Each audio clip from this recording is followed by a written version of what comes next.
Don't forget, you can reach the latest episode of Potomac Watch anytime. Just ask your smart speaker, play the Opinion Potomac Watch podcast. From the opinion pages of the Wall Street Journal, this is Potomac Watch.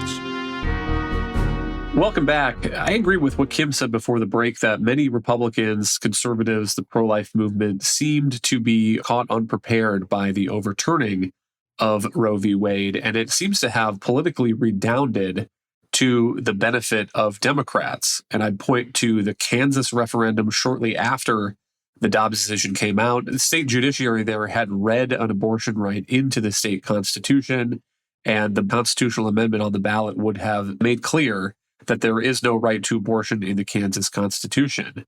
And that failed by, I think, almost 20 points, which was a wake-up call to many people. You could also point this year to the state Supreme Court election in Wisconsin that was won by the Democratic-supported candidate who had been outspoken about her belief in abortion rights.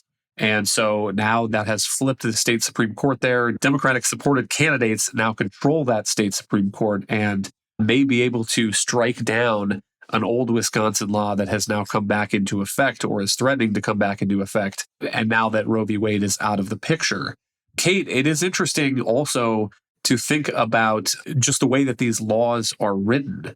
There have been some stories in the press that you've seen about women that have gone to hospitals with complications, and there has been some sort of confusion with the medical provider about what they are exactly allowed to do.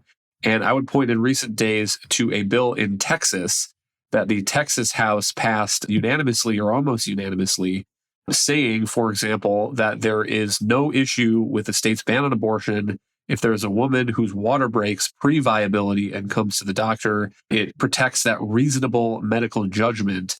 And you're seeing some advocates saying that that was already the case under the Texas law, but they are now passing this just to clear that up and make it completely crystal clear if there's that situation arises, that the doctors that are treating that patient don't have any liability and shouldn't fear any liability. And so it seems like there will be more of this kind of legislative cleanup also to come, to Kim's point, as this issue that's been out of the political process for 50 years now, state lawmakers try to figure out exactly how to legislate on it. Right. I mean, I think this does vindicate Alito's point that whatever may happen is not a responsibility and not the point of the ruling. I mean, I think what we have seen pretty clear evidence is that this is a really motivating issue for the left, and it gets them to turn out and vote in races. So it has benefited the left in some of those concrete races that you mentioned. Now, the pro-life rejoinder to that I think we'd probably have to address is, for instance, Brian Kemp, the governor of Georgia, signed a 6-week abortion limitation and managed to win re-election against Stacey Abrams pretty handily. That may be unique to Georgia, and that may also be an enduring lesson that candidate quality does matter, and it also matters what other issues you're running on. So I do think the story is mixed, though I do agree that Democrats have gotten some significant early victories on that front. I also think that the clarifying the law could be very helpful and should be something that pro-life organizers are happy to do, because these stories about tragedies that women find themselves in are not abortions, but they do really tamp down public support for these laws to hear mothers who are suffering and need legitimate medical care not be able to get it. I do think that Texas update will be helpful because you have in the medical community either a reluctance or a risk aversion or an outright opposition that is animating some of these concerns that we're hearing about, some of these stories that we're hearing about that are not good for the pro-life cause in general. But I think the dynamic in the political arena used to be that Republicans, conservatives, pro-lifers were united, and they were united against Roe v. Wade. And now it's Democrats who are united. They're united for passing some kind of laws to protect abortion rights. And Republicans seem to be divided on where exactly they want to go, what exactly the right policy should be, and how to balance that policy with the political realities of that polling that we cited earlier, showing strong support for abortion rights in the first trimester at least. And on that point, let's play a couple clips from presidential candidates running in 2024 speaking at the Faith and Freedom Coalition conference today. Here to start is Tim Scott. When you think about the radical left and their agenda, we have to start with tomorrow's anniversary and thank God Almighty for the Dobbs decision. Absolutely. We are creating a culture of life in America. The radical left has lost so much faith in America, they've lost faith in life itself, but we are here to tell them life is good, and we are proud to be Americans. We are proud to live in the freest, fairest land on God's green earth. And here is former Vice President Mike Pence. But as all of you gather here on this momentous anniversary, it's important for us to remember the battle for life is far from over. We've not come to the end of our cause. We've simply come to the end of the beginning. Now, some you will hear from at this very podium will say that the Supreme Court returned the issue of abortion only to the states, that nothing should be done at the federal level. Others will say that continuing the fight to life could produce state legislation that's too harsh. Well, let me say from my heart, the cause of life is the calling of our time, and we must not rest and must not relent until we restore the sanctity of life to the center of American law in every state in this country. Here's another quote from Pence at this Faith and Freedom Coalition conference. Every Republican candidate for president should support a ban on abortion before 15 weeks as a minimum nationwide standard, unquote.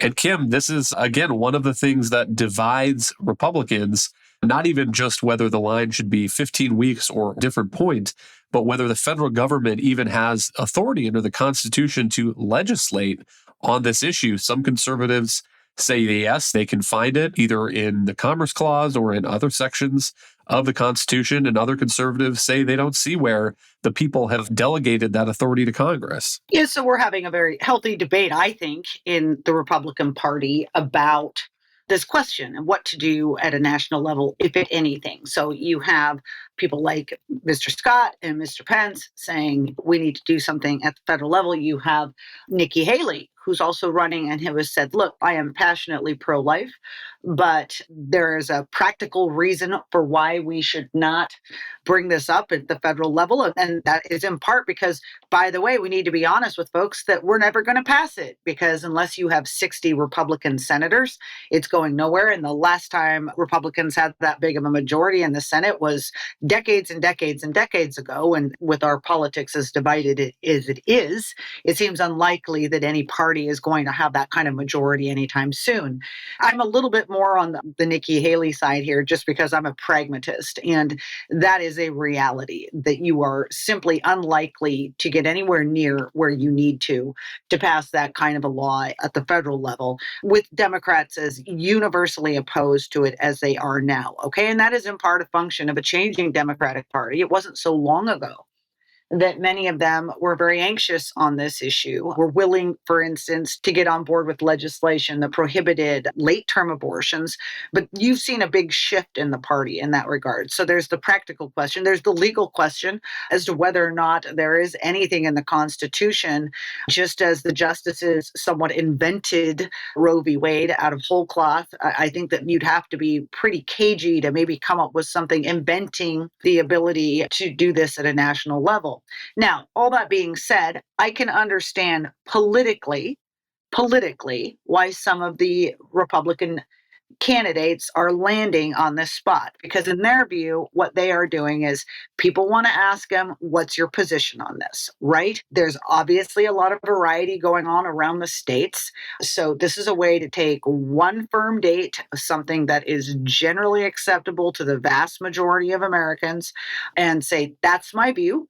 And then pivot. And you heard both Scott and Pence do that to a degree. You heard Scott talking about the radical left. They want to pivot and turn this issue back, as Kate was saying, on the party that really is quite radical on this issue and out of step with most Americans. I mean, the Democratic Party these days essentially think that there should be on-demand abortion all the way up until the last day before birth. That is just not where most Americans are.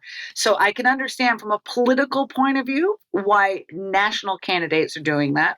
I think it's a little harder for local candidates to get away with something like that. But again, if you're running purely for the Republican presidential primary, I get the politics behind it.